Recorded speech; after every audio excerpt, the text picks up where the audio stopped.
as Tim and Andrea come up here, they're going to come up and kind of give an account of the last 2 weeks of camp, so you may not hear me, but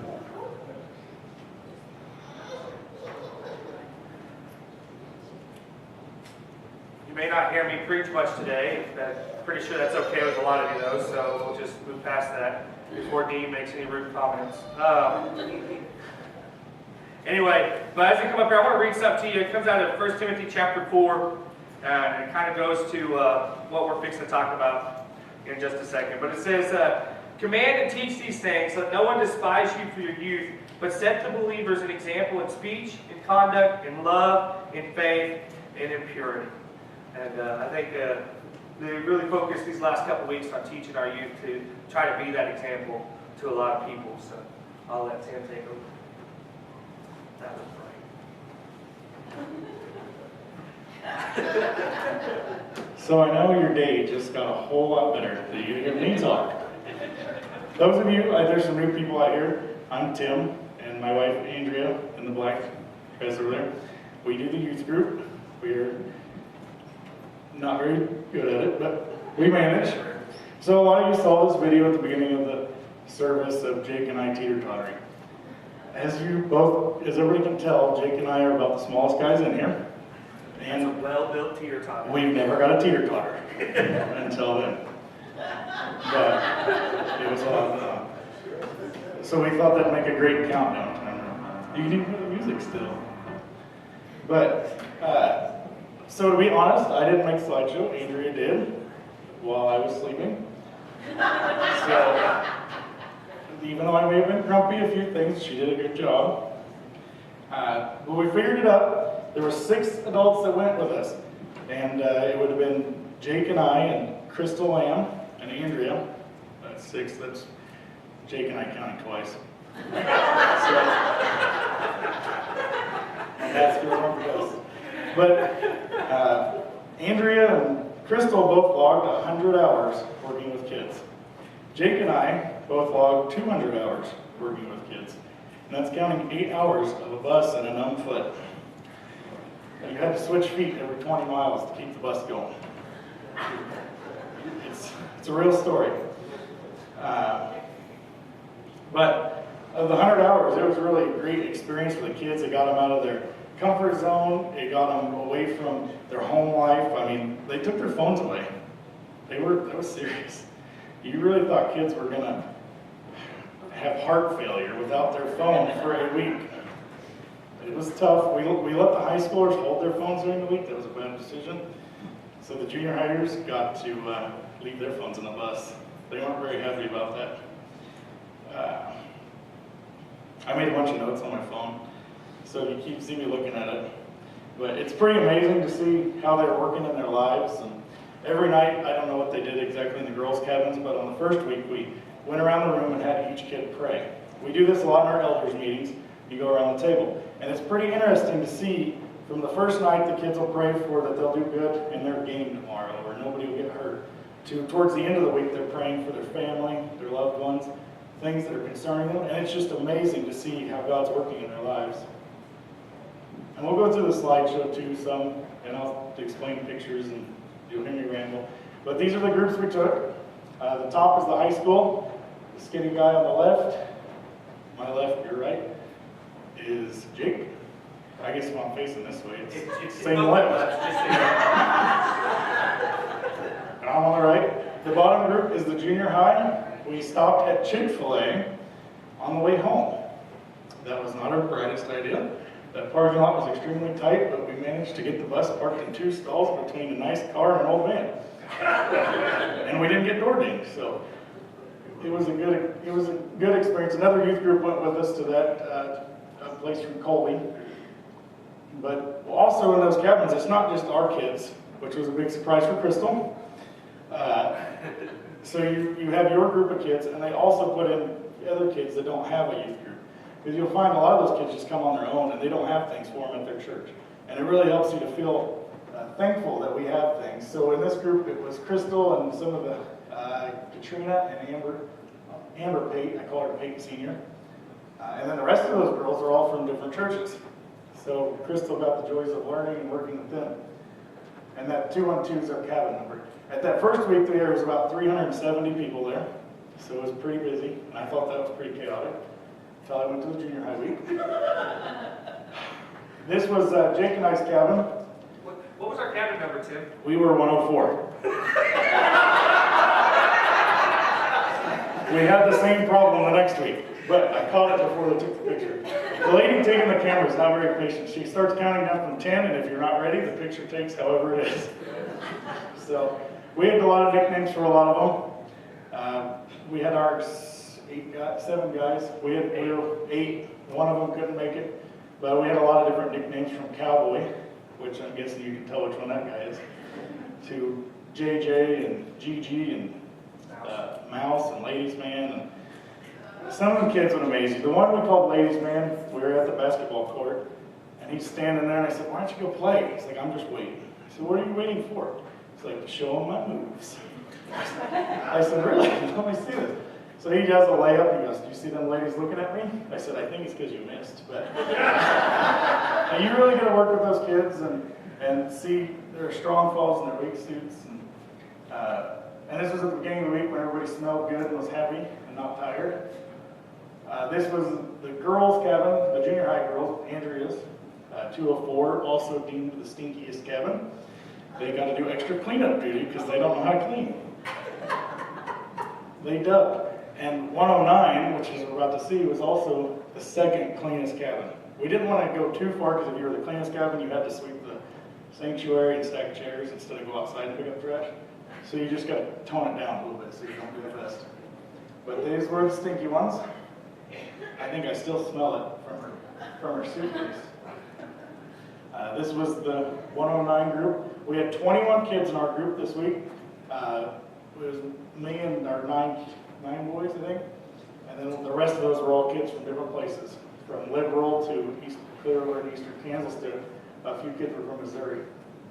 And they were fun. We had a lot of little guys in there. There's another little, right there on the front. He's going into the 6th grade. And that kid had a rough story. And it makes you see some of those kids, and like him, they had a sibling pass away, and their mom lost custody of them. They're staying with their dad, and their dad drinks pretty heavily, and so him and his sister drive kids home, or drive their dad home from places. And it makes you think when you see some of our kids that think they have it tough, they really don't. I mean, there's kids there that their stories would just blow your mind. And it's amazing to see how they work in their lives. There was a kid, another one the kid holding the 0 in this picture, and his brother was in this one too. His brother's holding the 1. Them two were brothers. They tried my patience and Jake's patience so very much. The kid holding the 0 would crawl out the windows and in the window and spit on the door. And the one had a horrible attitude all week and really tried patience. Well, come to find out, this week, I met a guy. He was from, I don't remember the time, he was Osawatomie. Osawatomie. And I said, hey, I had 2 kids in my cabin last week from Osawatomie. He knew their names, and I said, well, what's their story, you know? Why are they so hard-headed and so against everything you try to do? Well, come to find out their mom had died in a car accident a month before camp. And their dad really was gone a lot and different issues. And so it's just like, you know, at the end of the camp that first week, the one holding the 1 came up and ran and gave me a big hug at the end of the week and said thank you. And I really took it as he was just joking around, you know, but after finding that out, I think he was really sincere. And that touched me. That made me feel good about things, you know, that someone was willing to come say thank you. And that you may not see the difference you're making in somebody's life, but you do. The older one and I, just before we move on, the older one and I have kept in touch on Snapchat since then. And once we found out that story, I basically just said, hey, I heard a little bit of your story. And it's just really opened up some really good conversation between me and that kid. You know, will I ever get to sit with him and counsel with him again? I don't know. You know, Osawatomie's a little ways away, but it definitely, just by phone contact, has opened up some doors. You don't know those kids' stories until you're there in the situation with them. And you don't realize it until later. They had a very packed schedule. You were up every day going. The junior high, the high school didn't have to get up till 9 something. Yeah. So it was pretty nice. The junior high was 8 o'clock. And you went to bed pretty late. But they did have free time for everybody. And these pictures you can see there, they call it 9 square. There's 9 of them in there. They got to pass the ball back and forth. And that gets very competitive. Pool, shuffle. Jake and I played that one morning for a couple hours. We'll get to that story later. We have a picture to show it for that story. And then they have basketball courts and stuff that they can go play. And then they have Lake Horizon, they call it. It's a big pond that they go swimming in. They have a blob and a zip line. And they put in a big giant water slide, like a slip and slide, except we're down a big hill. Seems dangerous, but everybody lived. The blob, I know I had a lot of kids complaining because the lifeguard would look at them and say, it'd be like if I went to go and Jesse jumped on the first time and I was up on mine next. They'd look at me and say, I don't think so. There's that weight ratio, and she'd go flying through the air. So some of the kids were disappointed there. They couldn't launch their friend really far. They also had tunnels in one room where they, like McDonald's, and has those for kids, but they're bigger ones. There's a picture somewhere, I think, in there of Jake and I going through the tunnels. That was a bad idea. But there's a picture of that slip and slide. They had a coffee bar in there for the kids to go get iced coffee, which I don't know whose idea that was. But kids and coffee means a lot of energy. But the first week, a different Chi Alpha group from a college ran the coffee bar. So last week, another group did it, and they had this deal, because it wasn't Assemblies of God camp, and Assemblies of God have a foundation called Speed the Light. And Speed the Light's basically, it's a donation set up to give vehicles or equipment to missionaries overseas or in the country. So everything went to Speed the Light. So they had a program called 1 in 1,000. They got one person to give $200, and at the end of the time, it'd be $200,000 by the end of the year.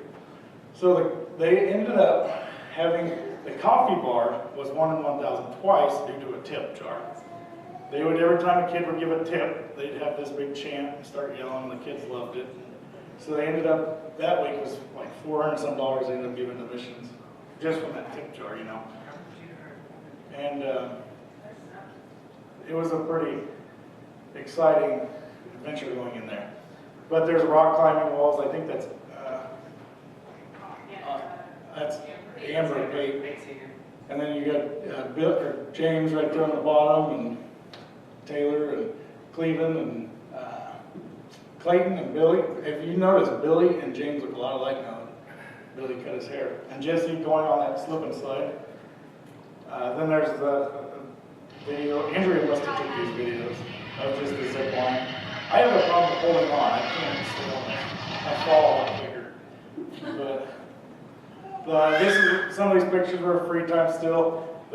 On the top left, there was a pool, but they use soccer balls, a kick pool. It's a pretty sweet game.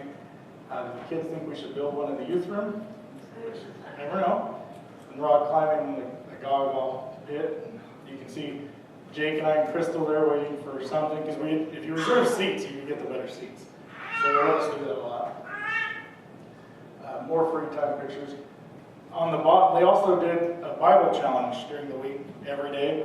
And the Bible challenge was, the whole week was over Mark chapter 2, is what they wanted to study. The verses came out of it for memorization. Well, they had a Bible quiz. The first week with our high schoolers, high school boys, we went out in the first round with a negative 15. But we got all our verses memorized. Our negative 15, we were at negative 25, but one kid could spell, I don't even remember the word, but he got us to a negative 15. He could spell authority. So we were out. Now, our junior high week, we went to the final round, and we lost in our final round. But that was pretty impressive that our group of, our guys and the other kids from our cabin went into the, we went through 3 rounds, lost our 4th one. But we went really far, which is very impressive. But we didn't memorize any verses, so we haven't found that happy medium yet. In the top middle, they do a Fruit of the Spirit Award. And during the junior high week, I said earlier that there was 370 kids high school week. There was almost 600 people there during junior high week. So it was crazy. There were kids everywhere. Well, anyways, they do a Fruit of the Spirit Award. And with the Fruit of the Spirit Award, they do one for the girls, one for the boys. And it's over how courteous they are to each other, how well they study with things, how how they all coach their other kids. There's a whole bunch of stuff. And each cabin recommends one student. And in that top one, Anna Suter got recommended to go. And they get interviewed and go through. So Anna ended up winning for the Spirit Award out of the 600 people that were there. So she actually gets her camp paid for completely for next year. And so that was really neat. A lot of kids from our small town, out of all these people, got an award. And you can see Michael at the nurse's station. That was a common place for Michael. He was there a lot. And there's more free time pictures. There was a lot of games called, this one on the top was, well, this thing squeaks a lot, was pass the bucket. The losing team, the coaches got drenched. Now, I don't know if our guys lost because they had bad attitude or because they wanted us to get drenched. But the point is you fill the bucket with water and you have to pass the bucket. You can't hand the bucket off, you toss the bucket to the next person, so you get soaked. And Jake and I both got soaked. Some of us took it better than others. Yes, that is a very true statement. In the bottom, we have human foosball. It is exactly what it is. Everybody's seen our foosball table downstairs, except for you have ropes and the kids are doing it. And it gets pretty crazy. They had a kid, the first week broke his toe playing this game. The high school get a little carried away. But there are a lot of neat games that get the kids involved, get them to interact with each other, because their whole point is to get them involved so when it comes to service time that they're not afraid to go up. They're not afraid to stick out, or they have people there that they're getting more comfortable with. And they have the human chariot race. Again, you have the two skinny guys up there. That's Jake and I. And the point is, you had two guys were the horse, and two guys were the back end of the horse, and you had to have one rider. And you had to go fill a sponge with water and bring it back. And it was one of the team building games they did. And the last round of the high school week, they made the kids, they didn't make them, but they chose to. Instead of using the sponge on the last round, they had to suck the water up in their mouth and spit it in the bucket. It was very gross. And you'd be amazed how many kids actually did it. Nobody would let Tim or I ride their chair. I didn't get that either. But that was a real fun game. And I mean, it's all about, I mean, you're seeing a lot of games, but it's all about getting to spend time with those kids. Like, I mean, over 200 hours with kids. That you get to know them. You get to know a lot about them. A lot of things you don't want to know. But you can see how they kind of had to ride along. I think that was Bree on the top. Yeah, this was Bree before she beat up that boy and got a scratch. But it's a lot of fun playing those. They had more team building things where you had to, your cabin had to hold hands with every cabin mate in there and go through the paintball courses. This was a lot of work for Jake and I. Those tunnels are pretty small and we're both pretty big. At least I am, I don't know about you. So and they soak you with water guns and, you know, it's a lot of fun just getting the kids to know each other, to work together. Crystal's cabin with that jungle relay, that's kind of a neat story. Crystal had a small cabin compared to the others, and so did one of the other leaders there. Well, they both run it, and then some of the teams complained because, well, it was easier to get that few people through, which, you know, whatever it was, you know. And so they asked Crystal, the other leader, would you combine your groups and do it again? So not only did they run it once and won, they ran it a second time with combined group and won it again. So it's pretty rough obstacle course. It was tough. I didn't do it the second week. They didn't make the counselors do it the second week. They probably felt bad for me and Jake. So we suckered in one of our other guys. See, in the second week, Jake and I were both counselors the first week, and Crystal and Andrea. The second week, because of so many people, there was like 75 coaches, and they had to turn people away. So it was Jake and a bunch of other youth pastors actually didn't get to go with their groups either. So they worked around campus. So Jake was actually security all week and named a Big Poppy was his name. And, so Gary's truck was on security detail all week. Big Poppy wasn't walking. Gary's truck got a few extra miles around that camp that day for those days. I told him, he was yelling at the kid, and I said, just take off, it's 4-wheel drive. I mean, what you got to lose? Well, he wouldn't do it. He wouldn't do it. But it all boiled down to the evening services when you go in there. And it was just a great experience sitting there. I mean, you know God is working when you can have high school kids sitting in the service for 4.5 to 5 hours at night. I mean, that's a long time for kids to sit together. And and you can just see the impact on their lives from the beginning of the week towards the end of the week, and how they get together, how they come together to help grow. You can see our guys praying together in the top right. They push a lot on praying and helping them establish their better prayer life and how to praise and worship. You know, I mean, it gets them out of their comfort zone from what they're used to here. You know, when you see a teenage kid come up crying, you know it's impacting their life. You know, top left. My left or your left? I don't see him. He's in there somewhere, I think. He's the one with the red shirt raising his hand. Yes, in the very middle. These are all pictures of some of our guys. And you can just see them just worshiping together. I think, and you know, and no one forces anybody to do that. But I mean, they're going up front and accepting God and worshiping and praising. And I mean, it's just amazing to see that. And it's not just started, but when you're standing there and you see all those kids up there, going up there doing that, it's just, it fills your heart, you know. And during prayer time, and some of them getting together at the bottom praying, and tears just rolling down their eyes, because I mean, some of the kids do have some issues and different struggles that they go through, whether it be getting made fun of or different issues, but you can just see the relief they felt, you know, having something that they can believe in, something to care for. And this is the whole point of all our fundraisers we do, all the things we bug you about, buying shirts or coming to eat our spaghetti. That's probably not the best spaghetti, but this is the whole point. This is why we go, to see God work in our lives. For this week, we had 3 of our kids, our own kids, ask God into their life for the first time, which is amazing. It was 2 high school kids and a junior high kid.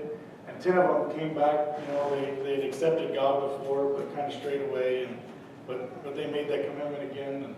And to our part as leaders, we're going to try and to hold them up to that. So we're going to try to change some things in our youth services, or youth groups, to help them carry through with that a lot better. And so hopefully that works out. But it's amazing. I mean, it's a few numbers, but we did take 23 kids, so it's over half of our group have made the effort to step up again. So which is a good deal. And the last day, when they head home, they think, you know, all the trash they throw on the ground and don't throw away, they think, it's not our problem, you know. Well, the joke's on them. At the end of the week, they make you all line up on the road. And it's pretty impressive seeing 600 people lined up on that road. And they make you walk from one end of the campground to the other carrying trash bags. And if you don't do it right the first time, you turn around and go do it right over again. But luckily, they learned and got it done the first time. This is the one time the coaches get it kind of easy. They hand the coaches the trash bags. Yes. They just have to carry the trash bag while the kids pick up the trash. But you can see the kids were just wore out, sleeping on the bus. You can see in that bottom picture, not real well, it's a little close, but we got that bus parked in there pretty good. There were a lot more cars in that parking lot when I parked there. Yeah, there were. So, but I mean, it's just a great experience to get to work with them and to say thank you for your time of giving to help raise the funds to go to camp. It's a big expense for kids to go, but God really worked in their lives, and we do have camp videos. If anybody'd like to see them, I can get them for you. And you can see all the craziness that happens at camp, because there's a lot more. And you can see some of the rooms and how they were. And one thing I didn't mention was the stink. For the leaders, it's tough. The stink is bad. They called it the funk all week, because they do your cabin inspections and tell you if your room is clean or dirty, you got so many points, or if the funk was growing. And junior hires need a lesson in deodorant. But I think Andrea wanted to say something. I don't know if she still does. She tells me a lot of things all the time. Sometimes she's not very nice about it. I already know I'm going to cry. I just wanted to talk about how amazing it was to see those kids. I mean, I didn't go high school week, but the junior high week, they have the coaches go up and all stand at the front, so it'd be like if we did it here, all the coaches are just standing here and it's just kids up there. And then the speaker says, okay, you have to break through the crowd and you have to do this for you, you know. And he kind of gives them a pep talk. You can do it, you can do it. So they come up and you just pray with them, and it's just so amazing. And then you see them worship. Oh my, Kyler Evans, I just love watching that kid worship. He's amazing. Like, you can just see the heartfelt just joy in him when he's worshiping. I mean, he got a girlfriend during camp or whatever, and she was next to him, but he did. But during worship time, I was watching him because that girl was next to him, and he wasn't worried about her. JJ was on the other side, and he was patting JJ on the shoulder, and it was just amazing. I just wanted to make sure that you guys knew that it's not only games. They don't just go for games. They go and they grow in Christ, and they do amazing things. It's great. And like, we had one kid that I tried to watch him because I just love watching him worship. And this one kid, the whole week, he would stand there and sing, but he wouldn't really raise his hands and worship. And finally on Thursday, he finally did it. And you could just see the difference. And at the end, he gave Tim a big, huge hug. And it's just amazing just seeing them on Thursday night. The girls were praying, and the guys finished before the girls, our guys finished, and the girls were still just praying by themselves, and our guys just would walk up and put their hand on their shoulder. And it was just amazing to see the fellowship that they grew together. And then afterwards, Kirby came up to me and he said, "Where's the girls at?" And I said, "I don't know." Everyone had spread out. They had free time a little bit after the service. And I said, "I don't know why." And he said, "Well, I missed a couple hugs. I wanted to make sure and tell them I appreciate them and give them some hugs." And so it was just amazing. I can't even find words to say how amazing it was. And lastly, on Thursday I went up, and most of the week our girls would come up and we would pray as a group, and then we would pray individually a little bit if I asked them if they wanted to, but pretty much it was just us as a group praying all together. Well, on Thursday I was standing there, and God told me, he was like, "Anna's going to come up to you to pray." And I was like, in doubt. And sure enough, he said, "Okay, go." And Anna just came straight to me. We just both lost, and we were just bawling. It was amazing. So I just wanted to thank you guys for putting your hearts into it and praying for them. And I just love our church. Thank you.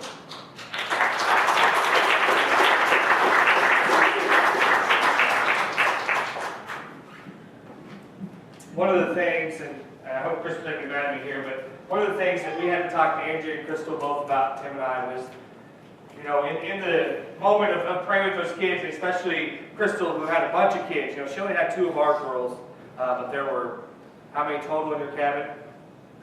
8 plus me is 9. So she had 6 other girls. So she had more girls that she wasn't familiar with than she was. Most cabins had 2 coaches in it, except for 2 cabins, and one of them was Crystal. She was by herself even, And that was one of the times is that, how do I prepare? I don't know that I know how to counsel these kids. It's like, you're not going to. God's going to use you to do it. You just got to be open to that idea. And it was amazing watching, God not only worked through our kids, but through our leaders. It was an amazing week, 2 weeks. Again, like she said, thank you guys for your support of those kids. It goes a long way. And you can definitely tell you're back home praying for them, watching the kids. She talked about worship, and one of the neat things about the high school week at camp is they invite everybody as they start playing before service, the worship time before he preaches. They invite all the kids, to come up and gather in a group right there in front of the stage. And it was amazing watching all the kids and all our high school kids go, "Nope." We all stayed in a row that first night. They were all right there between, Tim and I were on either end basically, and they all just, "Nope," and they stood there. But then that second night, once they realized, that those people there were just like them, wanting to serve God, wanting to praise and worship. Most of our row, I think most nights, it was Katrina and I, talking to Katrina, she's like, "That's not my thing. I don't like to go stand up in the groups, And the leaders were back there, but most of the other kids were like, "I'm out," and they were up there with them. And it was just amazing watching God work and use those kids. And I'm like Tim, one of the most impressive things about that week of high school camp, I had to stay in a whole separate cabin doing the security thing. But one of the amazing things high school week was watching those kids' prayers change. That first week, that one that we call Mouse, who gave us all that trouble, that first 2 days of praying around the room, he was laughing, cutting up right in the middle of prayer. which makes me just want to rip him off his bunk and give him the what for, but I couldn't do that, my own kid would have. We would have been outside, probably behind the building. But anyway, I couldn't, but by that last night, even he had turned the corner, and was, praying and wanted to pray. And the other silence as they went around the room praying in respect for each other. And it was beautiful watching those things happen. And I grew up going to camp, and camp absolutely changed my life. And so I am, talking to those people. Most of the guys there are the youth leaders or youth ministers or directors at their churches, and it was always amazing when somebody would be like, well, what, where are you youth director at? I'm like, I'm actually a pastor at Maxwell. You're the pastor? You're here at camp? I said, yeah. I'm like, praise you. It's like the pastors don't do it. Very few lead pastors were at camp. And they're thinking, because they're not involved in the youth. And I'm like, that's no way. And, you guys are going to have a hard time stopping me from going to camp every summer. I love it. I love to be around the kids. I love to serve in that capacity. I told Tim, as long as Tim and Andrea and Crystal are willing to go, I'll probably go do the security thing if I need to, just to be there, because I enjoy being around the kids. I still got to be around them quite a bit, because most of my security stuff didn't start until after chapel at night. That's when I had a whole set of crew with me that I split up and sent them around the campgrounds, and then I was up until 3 or 4 most nights, driving around in Gary's truck with a giant flashlight. So I only drove the truck after they all went to bed most of the time. I did walk some.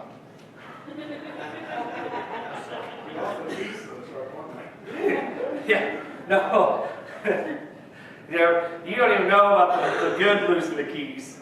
So apparently I dropped the keys. I went to put them in my pocket one night, but somebody picked them up right behind us. But it was, third night of junior high week, sitting at a picnic table.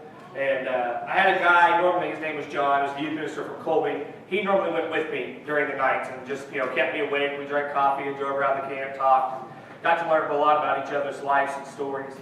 And one night we were sitting at the picnic table down by the sand volleyball court, making sure all the kids were headed to their cabins and stuff. And I was like, hey, let's go get in the truck and, start making our rounds. We walked all the way to the truck, which I say is on the other side of the campground. The campground's not that big, but it was on the other side of the campground from us.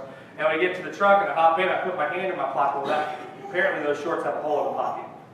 And I went, hey, I done lost the key. He goes, whatever. I'm like, no, really, there's a hole in my pocket. And I get out, and I'm most of the time pretty laid back person, so it didn't look like I grabbed a flashlight.